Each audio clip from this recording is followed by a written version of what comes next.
Something to be said about that train of thought. And I've noticed that, particularly among my peers who have sort of wrapped up an undergraduate degree, there is this sort of question about, is there something that we can be doing with this time and our resources that would better bring about some kind of positive change? Is it, just a question of what are we doing? And since you're all MFA students, I was wondering if this is a lifelong process of questioning and reconciliation, or just how you dealt with that. I guess I would just defer you to Stephen Colbert's commencement address that he gave a year or two ago, where he said that cynicism masquerades as wisdom, and I am cynical. My friend and I, we joked about it. It's kind of funny to think about it as a Ponzi scheme, but I don't think that's what it is. And I think you have to determine for yourself what your relationship to the world. Just say. To the world is.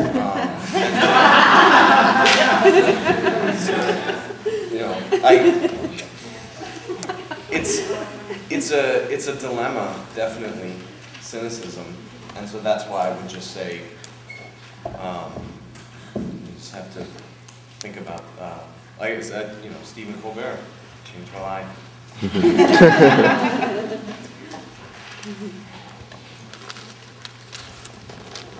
Does anybody else want to address that question? The Ponzi scheme? Well, I think it's kind of funny, the term Ponzi scheme, because I know that I just learned that term this year, personally. But I think that it really comes down to as far as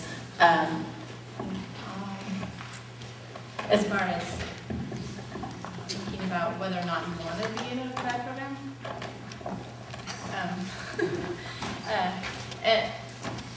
It's really like, is it worth it to you? I mean, anything that you put money into, what is the value? Is it worth it? I mean, a Ponzi scheme, that was people putting money into something that had unbelievable yields, right? It was kind of, but if you're realistic, I think about what it is that you want and how much money you want to put into it and how much money you want to end up paying for the next 30 years in loans, or whether you can get a fellowship or whatever, if it equals out in value to you, and you don't really know until you do it, of course, but that's kind of how life is, then I don't think it's a scam or a scheme at all. But I think there is something really interesting about what goes on with MFA programs, and especially in Southern California, I think, with it sort of being like the new place to seek out new hot items for the art market. And that is kind of amazing to me.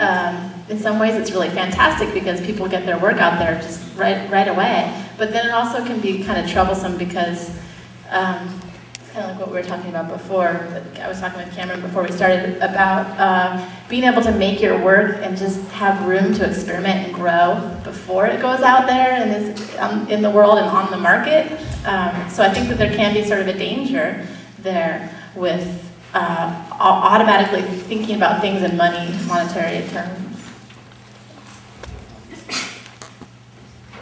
It's a Ponzi scheme.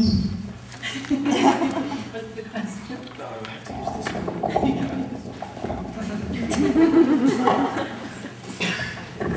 All right, a Ponzi scheme quickly is, it's like a pyramid scheme where, I'll use MFA programs as the example.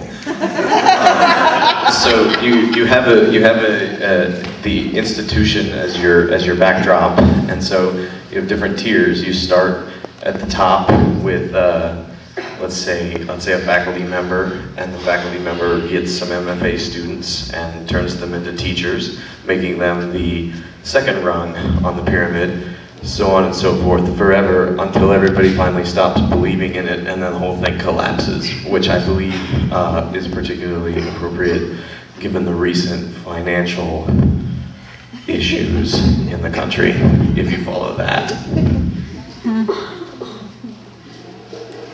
Did that answer your question? Don't be cynical. It's not worth it.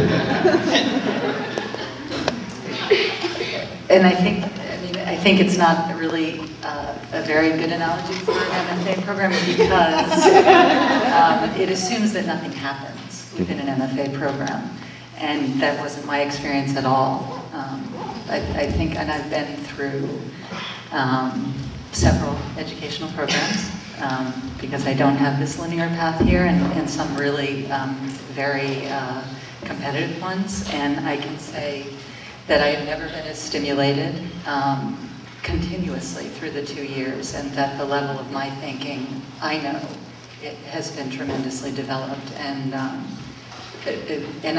don't know that you can put a price on that. You know, I think it's sort of almost a responsibility, I think, to develop yourself in that way. And if it takes an MFA program, I think that's great. So. On Joanne's comment, I think that like anything, you only get out of it what you put into it, and it's extremely important.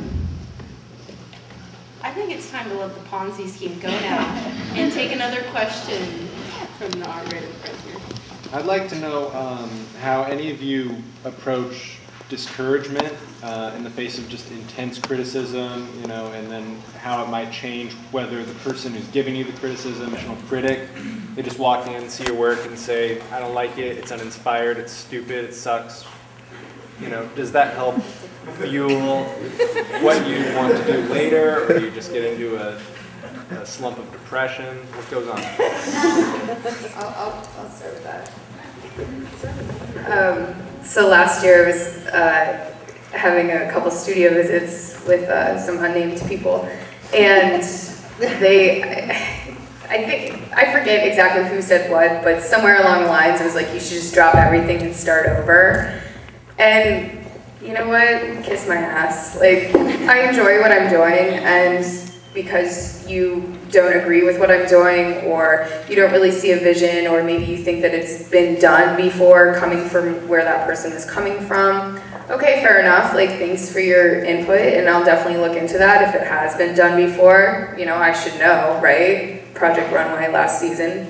But anyways, I think you just, you know, if you agree with them and you don't like what you're doing, then obviously that needs to change, but I think that your art comes from within and that you really need to follow your path, and there's going to be critics everywhere. So, you know, it's like anything. If you feel that you're doing your best, you should move forward.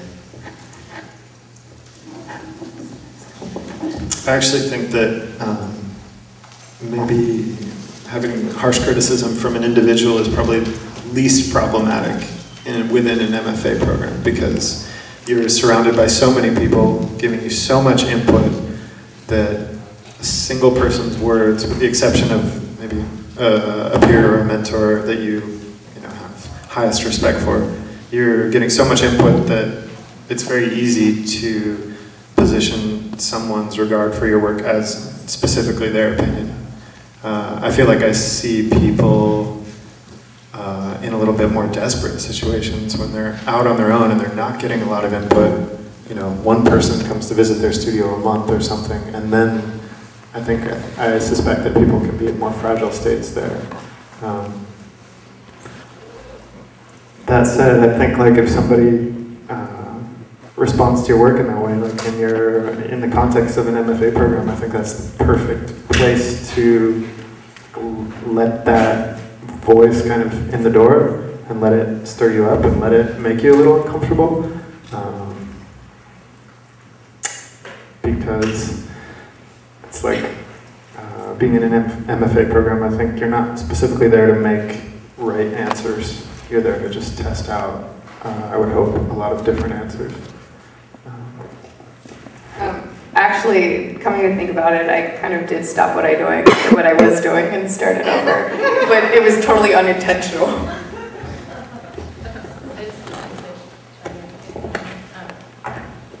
I think that oftentimes it's hard to see that for people to make a harsh